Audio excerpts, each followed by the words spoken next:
Ni vita vya kiroho, majeshi ya shetani. Kitabu cha Waefeso 6:12 kinaonyesha kwamba tunavyo vita vya kiroho. Tunavyo vita vya nini jamani? Vya kiroho. Na miongoni mwa mashambulizi ambayo shetani anayafanya kwa kila Mkristo anayemwamini Mungu ni haya yafuatayo: ni kuhakikisha anamzuia Mkristo kumfikia mtu mwingine ambaye bado yuko kwenye himaya yake ili asiokolewe. Kwa kweli lesoni hii ya mwaka 2023 iliyoanzia Oktoba mpaka Disemba kwenye somo linalosema ya kwamba utume kwa jirani yangu, imeonekana wazi kabisa Waadventista Sabato na hata Wakristo wengine watakuwa nakili, wanaweka baadhi ya mipango mikakati ya kuhakikisha kwamba wanamfikia kila mtu ili aweze kuokolewa, lakini mwisho wa siku inafanya nini? Inashindikana. Sababu ni nini? Si kwamba watu hawako tayari, si kwamba Mungu anaona kana kwamba eti mnawachukia watu ambao wanatenda dhambi. Hapana, mnataka kila mtu aokolewe kama jinsi ambavyo ninyi mlifanya nini? Mliokolewa. Maana Yesu amesema kwamba ikiwa tunampenda Mungu twapasa pia kuweza kumpenda jirani yetu, na ninyi mnakiri ya kwamba mpaka kukanyaga kanisani mnampenda nani? Mungu na majirani zenu.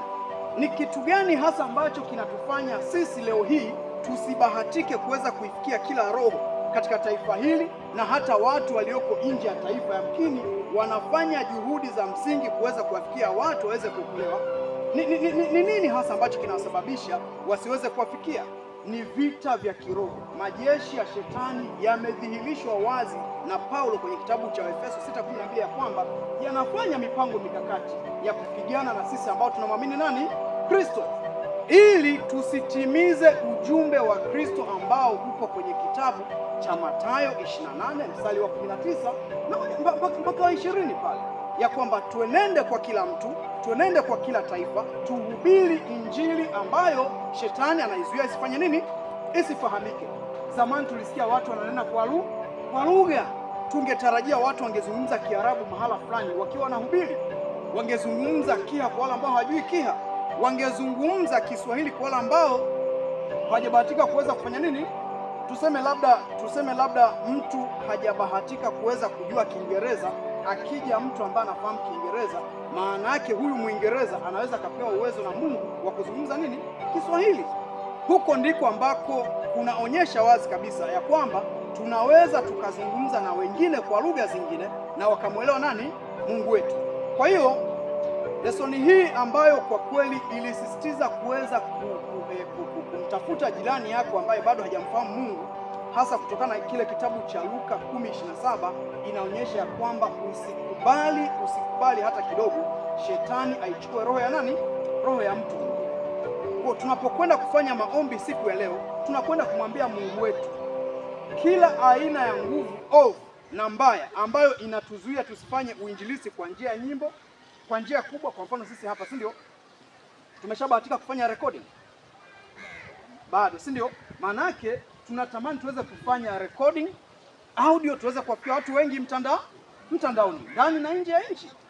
Hebu jifikirieni, Kiswahili kipo Kongo, lakini pia kipo Burundi, kipo hapa Uganda, kipo Kenya, kipo na katika taifa hili, na hata baadhi ya Somalia wanafanya nini? Wanakielewa. Manake hapa tukifanikiwa kufanya recording ya nyimbo zetu, tunaweza kuzungumza na Waswahili wengi. Wote hao shetani anawazuia wasiweze kupata jumbe za Mungu kwa sababu ya kitu hiki kimoja. Anawazuia ili wasiweze kumuona Mungu kwenye maisha yao. Kwa hiyo katika siku ya leo tumwambie Mungu atuondolee kila aina ya kizuizi ambacho kinatufanya sisi wa Adventista Sabato, lakini pia Wakristo wote ulimwenguni tusiweze kuwafikia watu ambao hawajamfahamu nani? Mungu wetu wa mbinguni. Labda kama kutakuwepo na hitaji lingine ambalo mtu anaweza kalileta hapa ili tumwambie Mungu wetu, itakuwa ni jambo ambalo nini? Nzuri sana. Karibuni.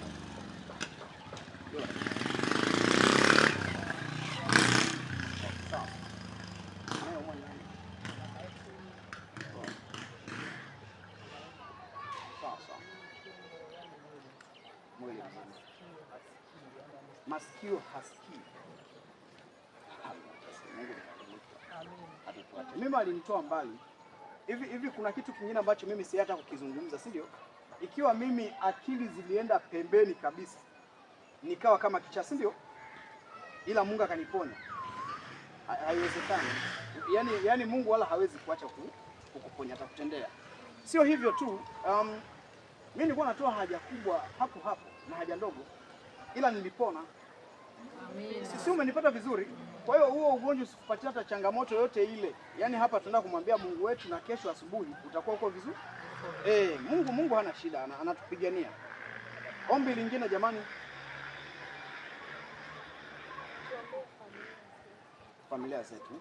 Sawa, basi tutapiga magoti hapa hapa tulipo, halafu tutamwambia Mungu wetu kwamba Mungu tupatie nguvu na uwezo wa kufanya nini? Uinjilisti. Kila roho kinzani ambazo zinazuia kutufanya sisi tusiende kuhubiri ziweze kutoka kwenye maisha yetu. Halafu si kuna shemasi hapa? Sawa, basi utaombea uinjilisti. Halafu rafiki yangu ajitolee kumwombea mgonjwa jamani. Yaani kwa imani tu, ni kuamini. Mama yangu hapa ataomba, mimi nitatoa ombi la shukrani. Tuombe.